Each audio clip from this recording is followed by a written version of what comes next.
రే కుత్తే, ఒంటరిగా ఉన్న ఆడపిల్ల మీద కదరా నీ ప్రతాపం. దమ్ముంటే నన్ను ఢీ కొట్టు. ఎదురు చూస్తుంది, ఎప్పుడు నేను చంపేయాలని ఎదురు చూస్తున్నాను రా. ఈ ఏసీపీ గందర్ని వల్ల కాటికి పంపే దమ్ము ఇలాంటి వీధి కొండాలకు లేదు. ఏ గందర్, నా గురించి నీకు పూర్తిగా తెలియక నాతో ఢీ కొంటున్నావు. ఈ శివలో బతకడినా ప్రాణాలు కాపాడుకోమని చెప్తాడు. ఇది బతికిపో. నీ పాపిస్ట్ హిస్టరీ గురించి నాకు ముందే తెలుసురా. మీకెదురు తిరిగిన ఎస్పీ పరశురాం కుటుంబాన్ని అంతం చేసి ఆ ఎంపీ అండదండలతోటి మీరు కేసు తారుమారు చేయటం నాకు బాగా తెలుసురా. అయితే నా గురించి మొత్తం తెలుసుకున్నావు అన్నమాట. ఇక లేట్ చేయగా ప్రాణాలు దక్కించుకో. నీలాంటి గాండిగాడు మాటలకు బెదిరిపోయేవాడు కాదురా ఏసీపీ. కర్తవ్య నిర్వహణలో ప్రాణాలు సైతం లెక్క చేయకుండా కన్నికంటూ హనుమంతు బ్రిటిష్ వారిని తరిమి కొట్టినట్టు నువ్వెందరూ తరిమి కొడతాడు రా. నీతో చేతులు కలిపి నీ శవాన్ని కల్లారా చూస్తారా?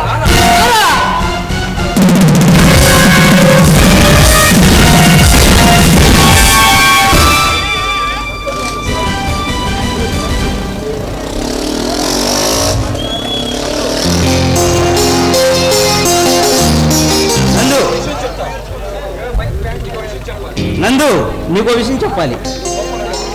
నువ్వు కోపడవు కదా? యుగంధర్, నువ్వు నన్ను ప్రేమిస్తున్నావు కదూ? అవును నందు, నిన్ను చూసిన మొదటి రోజే నా మనసు నీకు కనిపించా. ఆ విషయం నీతో చెప్పలేక నాలో నేనే మొదలు పడుతున్నా. అంటే ఆ రోజు లవ్ లెటర్ రాసింది నువ్వేనన్నమాట? అవును నందు, మన కాలేజీ రోజుల్లో ఆడుతూ పాడుతూ తిరిగిన రోజుల్లో నాకు తెలియకుండానే నీ మీద మంచి పడ్డా. ఆ విషయం నీతో చెప్పలేక లెటర్ రాశా. ఇప్పుడు నీ ముందుకు వచ్చి నిలబడ్డా. చూడు యుగంధర్, నువ్వు నీ ప్రేమని చెప్పావు. ఒక అమ్మాయిని చూసి చూడగానే నీ మనసులో ప్రేమను పుట్టించుకొని మమ్మల్ని విసిగించేది ఎందుకు? ఓకే నందు, నిన్ను ఇబ్బంది పెట్టాలని కాదు, నువ్వు ఒప్పుకుంటే పెళ్లి చేసుకోవాలనుకుంటున్నాను. యుగంధర్, నీ ప్రేమ గురించి నువ్వు చెప్పావు, కానీ నేను ఆడపిల్లని, అంత తొందరగా చెప్పలేను. నాకు కొంత సమయం కావాలి. ఓకే నందు. సరే, నేను వెళ్ళొస్తాను యుగంధర్. నందు, నీ కోసం ఎదురు చూసే నా మనసు గాయపరచవని అనుకుంటున్నా. ఐ లవ్ యూ నందు.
హాయ్ హాయ్ అమ్మా, ఈ చింతరిగా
యమ్మ నా ఒళ్ళు దాటువమ్మ గాలైన చీరలేదమ్మా